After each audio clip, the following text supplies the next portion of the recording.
अक्षांश एवं देशांतर रेखाओं पर टॉप 20 प्रश्न जो महत्वपूर्ण होगा IAS, PCS, TGT, PGT, NET, UP TET, C TET, SSC, bank तथा रेलवे के परीक्षा के लिए।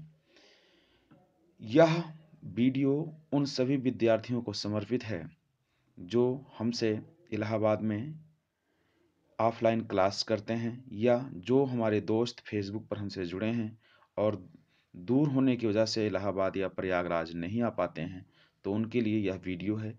इस वीडियो में हम आपको कॉन्सेप्ट के साथ साथ टॉप 20 प्रश्नों का भी हल देंगे, जिससे आप अक्षांश देशांतर पे आने वाले सभी प्रश्नों को हल कर पाएंगे। तो चलिए शुरू करते हैं दोस्तों।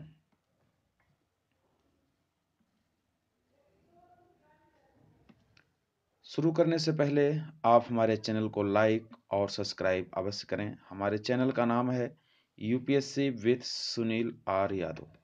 UPSC with Sunil R Yadav. इसे आप यूट्यूब पर सर्च करें। कहाँ सर्च करें? यूट्यूब पर आप इसे सर्च करें। सर्च करने के बाद आप इस चैनल को सब्सक्राइब करें और अपने दोस्तों से शेयर करें यदि आपको यह उपयोगी लगता है तो चलिए आगे बढ़ते हैं दोस्तों। आगे बढ़ने से पहले आप हमारे बारे में जान लें। मैं विगत 10 वर्षों से प्रयागराज में या इलाहाबाद जो पहले था, यहाँ पर भूगोल को ऑप्शनल एवं टीजीटी, पीजीटी, नेट, जेआरएफ इत्यादि परीक्षाओं के लिए लगातार पढ़ाता रहा हूँ और वर्तमान में भी मैं 4-5 क्लासेस रोज ले रहा हूँ। छात्रों की विशेष मांग पर मैं ये वीडियो लेकर आपके समक्ष उपस्थित हुआ हूँ। ये मेरा पहला वीडियो है क्योंकि कई एग्ज़ाम लगे हुए हैं और ये टॉपिक हमने अपने छात्रों को पढ़ाया भी है, तो हम इस टॉपिक पर 20 जो प्रश्न हैं उसे लेकर आए हैं, लेकिन टॉपिक के जो कॉन्सेप्ट हैं बीच-बीच में हम उसे भी बताएंगे। तो चलिए अब हम शुरुआत करते हैं। अक्षांश एवं देशांतर रेखाएं। थोड़ा सा आप इस पर परिचय जरूर प्राप्त करिए कि अक्षांश एवं देशांतर रेखाएं क्या हैं। देखिए, जो हमारी पृथ्वी है, ये हमारा ग्लोब है। इस ग्लोब पर कुछ काल्पनिक रेखाएं खींची गई हैं। जैसे जो ऊर्ध्वाधर रेखाएं इस प्रकार से खींची गई हैं, इसको हम अक्षांश रेखाएं कहते हैं। ये देखने में खरबूजे पर खींची गई रेखाओं के समान दिखाई पड़ती हैं। यदि आप खरबूजा देखे होंगे तो उस पर कुछ ऐसी ऐसी रेखाएं होती हैं जिसे ग्लोब पर भी खींचा गया है। इन रेखाओं को हम देशांतर कहते हैं। क्या कहते हैं? देशांतर। इसी प्रकार से हमारे ग्लोब पर कुछ और रेखाएं खींची गई हैं। सबसे पहले आप जान लीजिए, ग्लोब को जो आधे भाग में बराबर 2 भागों में बांटती है रेखा, इसे आप 0 डिग्री देशा अक्षांश कहते हैं। ऊपर वाले भाग को उत्तरी गोलार्ध, नीचे वाले भाग को दक्षिणी गोलार्ध कहते हैं। इसका नाम इक्वेटर है इस रेखा का। इसके अलावा आपका जो ये ग्लोब था, ये जो वर्टिकली आपके ग्लोब को 2 बराबर भागों में बांट रही है, इधर वाले भाग को पूर्वी गोलार्ध, इधर वाले भाग को पश्चिमी गोलार्ध, और ये जो रेखा है बीच वाली, इसको आप 0 डिग्री देशांतर या जीएमटी कहते हैं। क्या कहते हैं? जीएमटी कहते हैं। तो चलिए अब आपको हम बताते हैं कि इसकी कुछ विशेषताएं। हमारे ग्लोब पर भूमध्य रेखा के समानांतर, इसकी परिभाषा बहुत डिटेल में नहीं देंगे, भूमध्य रेखा के समानांतर पूरब से पश्चिम दिशा में खींची गई रेखाओं को अक्षांश रेखा कहते हैं। इसकी संख्या 0 से लेकर 90 तक ऊपर होती है और 0 से लेकर 90 तक नीचे भी होती है। दोस्तों, ये बहुत ही बेसिक सा टॉपिक है। ये हमारे कक्षा 6 के पाठ्यक्रम में है, जो कि बहुत ही आसान है, परंतु फिर भी बहुत सारे विद्यार्थी इससे आने वाले प्रश्नों को सॉल्व नहीं कर पाते हैं क्योंकि इसमें कुछ कॉन्सेप्ट भी है। आजकल प्रतियोगिता बढ़ने की वजह से ज़्यादातर कॉन्सेप्ट ही आपसे पूछता है। तो अभी हम प्रश्नों में इसका पूरा सलूशन आपको देंगे कि ये कैसे खींची जाती है और क्या चीज़ें होती हैं। तो ठीक है, ये आपकी अक्षांश रेखाएं होगी। अब हम देशांतर की बात कर लेते हैं। ये जो देशांतर है 0 डिग्री, 0 डिग्री देशांतर के पूर्व दिशा में 0 से लेकर के इस प्रकार से 180 तक रेखाएं खींची गई। कितनी खींची गई हैं? 180 इधर पूर्वी गोलार्ध में खींची गई हैं और साथ ही साथ 180 ही रेखाएं आपके पश्चिमी गोलार्ध में भी खींची गई हैं। तो अभी इस पे प्रश्न आएगा कि आपके ग्लोब पर कुल देशांतर रेखाओं की संख्या कितनी है और इससे जुड़े हुए प्रश्न कैसे सॉल्व किए जाएंगे, इससे हम आपको बताएंगे। उसमें टेक्निकलिटी है, आप सिंपली सॉल्व ना करेंगे। तो चलिए शुरू करते हैं, आगे बढ़ते हैं। देखिए, अक्षांश ये अक्षांश रेखाएं जो हैं ये आपके ग्लोब पर एक सर्किल बनाती हैं। इस पर भी आपसे प्रश्न पूछा जाता है। जैसे मान लीजिए ये वाली रेखा जो हम इस पे दिखा रहे हैं, इसको आप भूमध्य रेखा मान लीजिए। क्या मान लीजिए? भूमध्य रेखा मान लीजिए। अब यहाँ पर जितने भी आप देख रहे हैं सारे के सारे एक सर्किल बना रहे हैं। तो इस सर्किल से भी प्रश्न आपसे पूछा जाता है, तो अभी इसका भी उत्तर हम आपको देंगे। ये अक्षांश रेखाएं हैं, ग्लोब पर कुछ इस प्रकार से दिखाई पड़ती हैं। और अब आगे बढ़ते हैं, इसे देखते हैं। अक्षांश रेखाओं के बाद बात आती है देशांतर की। देशांतर को देखिए वास्तव में दिखती कैसी हैं आपके ग्लोब पर। देशांतर रेखाएं हमारे ग्लोब पर कुछ इस प्रकार से दिखती हैं।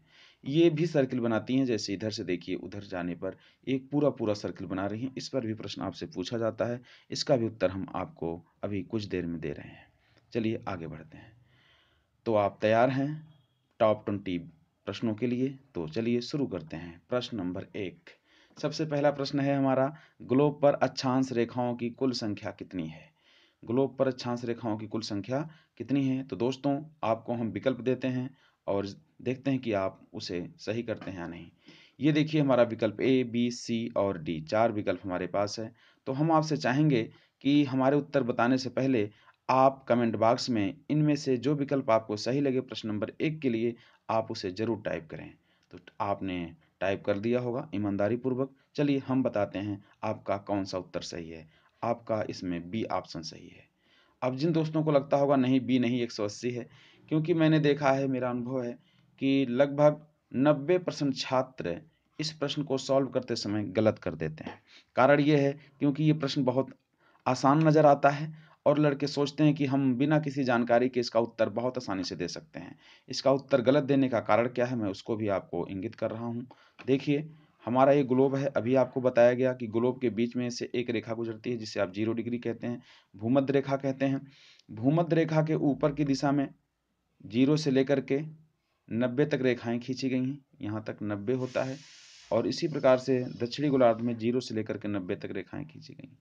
तो लड़का करता क्या है, जो थोड़ा होशियार होता है वो 90 उत्तरी गोलार्ध की रेखा 90 दक्षिणी गोलार्ध की रेखा जोड़ देता है और बताता है कि 180, उसे 180 सही भी लगता है और ऑप्शन में भी मौजूद होता है, तो आप 180 उत्तर कर देते हैं, जो कि गलत हो जाता है।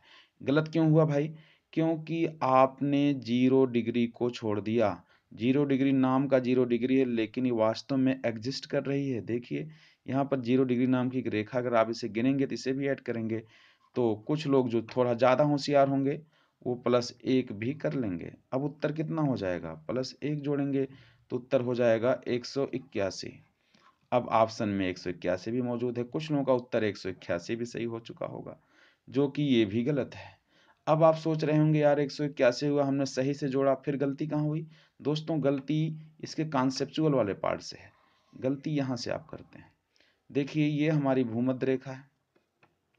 पृथ्वी के केंद्र से, सबसे पहले आपको जानना होगा कि पृथ्वी के केंद्र से दोनों दिशाओं में बनाए गए जो कोण होते हैं समान मान के, जैसे मान लीजिए हमें 30 डिग्री की अक्षांश खींचनी है तो हम दोनों दिशाओं में 30 डिग्री का कोण बनाएंगे और कोण बनाने के बाद ये परिध को जहाँ पर काटेंगे उसको मिलाएंगे। मिलाने के बाद जो रेखा मिलेगी वही हमारी 30 डिग्री उत्तरी अक्षांश होगी।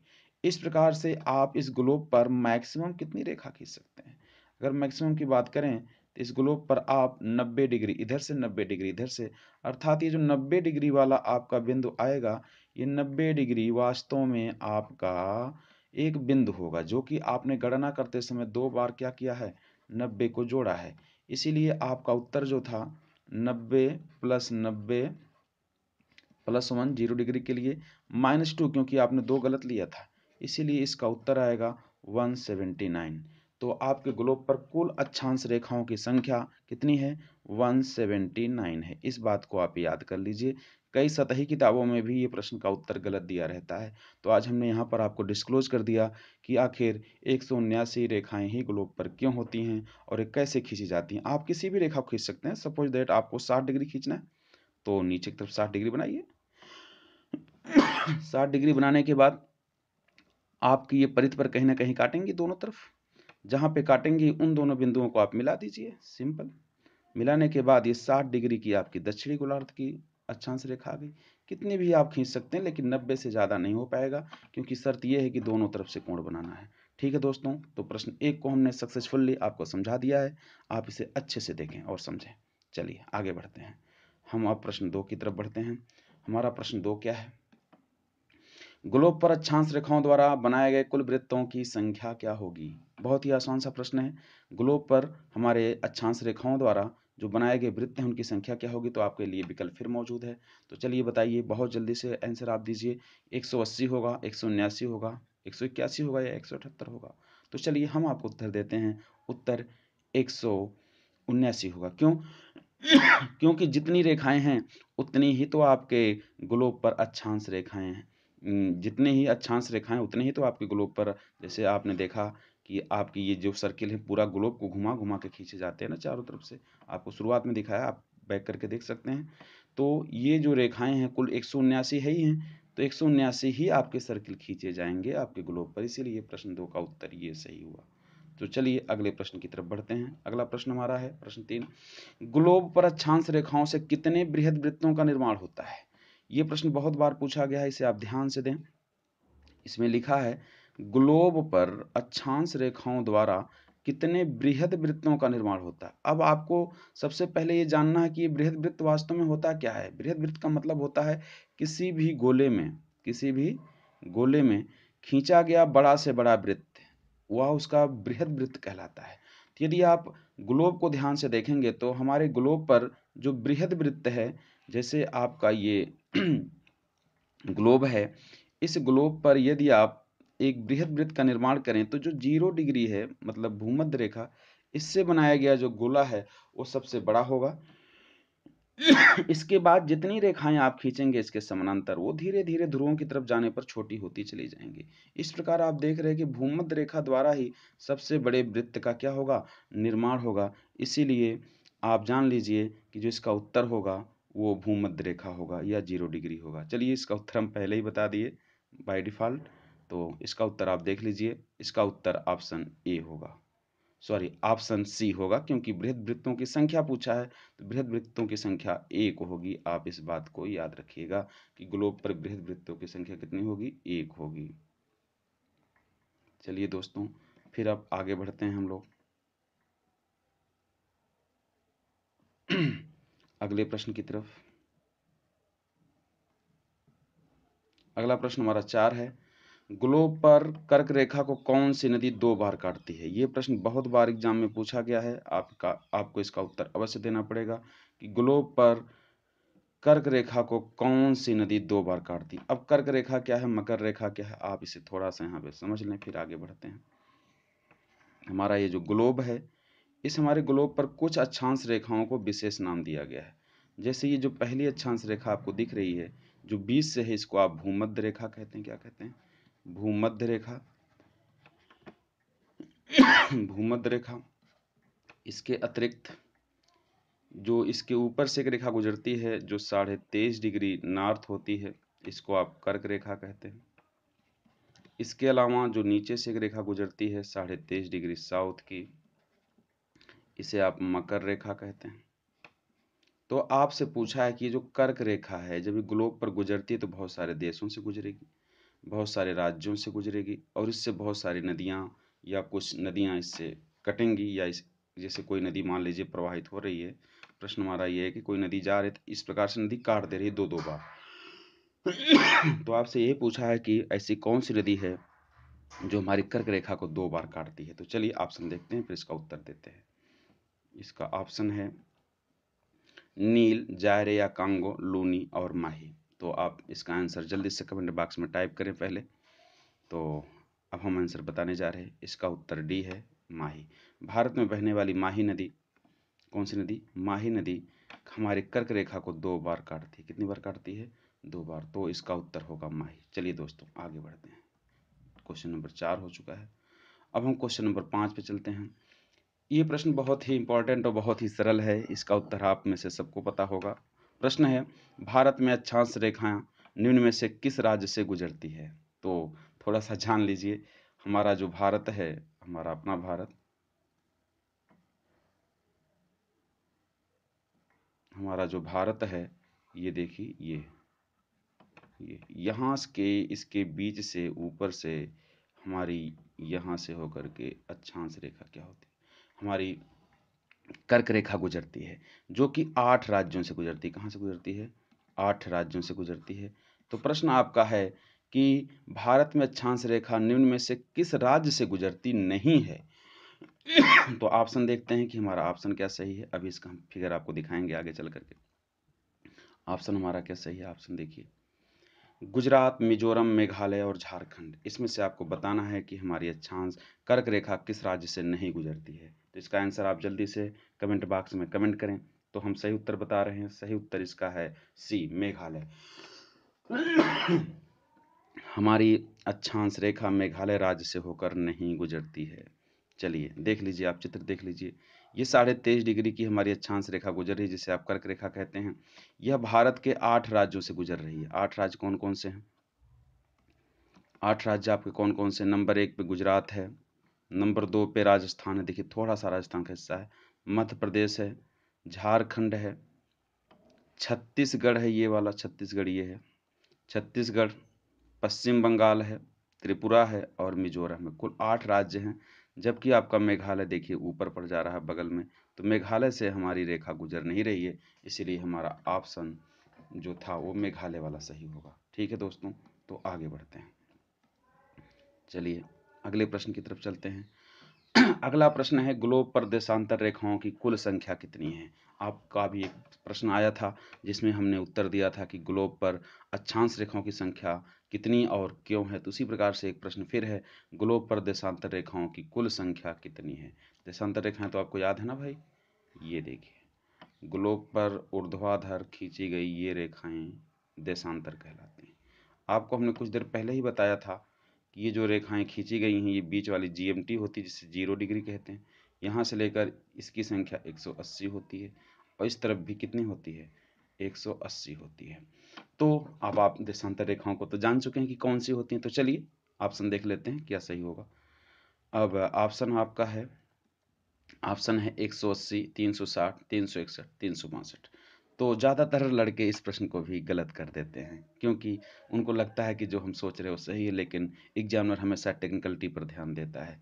तो चलिए आप आंसर पहले कमेंट बॉक्स में क्लिक करिए, बताइए कि कौन सा आपका आंसर सही है आपके अकॉर्डिंग प्रश्न नंबर 6 का। और अब हम बता रहे इसका आंसर कौन सा सही है। इसका आंसर बी सही है, 360। तो बहुत सारे लोग 360 लगाए होंगे, लेकिन सबको ये नहीं पता होगा कि 360 ही क्यों है। चलिए हम बताते हैं कि 360 ही क्यों है। देखिए, हमारे पास 2 गोलार्ध था, एक पूर्वी गोलार्ध था, एक पश्चिमी गोलार्ध था। और आपको हमने बताया कि पूर्वी गोलार्ध में ये जो देशांतर रेखाएं हैं, इनकी टोटल संख्या 180 है। कितनी है? 180 है। इसी प्रकार से पश्चिमी गोलार्ध में भी देशांतर रेखाओं की कुल संख्या 180 है। तो अब जब लड़का सॉल्व करेगा तो क्या करेगा? सिंपली 180 प्लस 180 जोड़ेगा। चलिए यहाँ तक आपकी बात सही है, लेकिन जो 0 डिग्री देशांतर थी वो भी तो एक रेखा है। 0 डिग्री जो जीएमटी है, इसको भी आप 1 मानेंगे, इसलिए इसमें आप +1 ऐड करेंगे।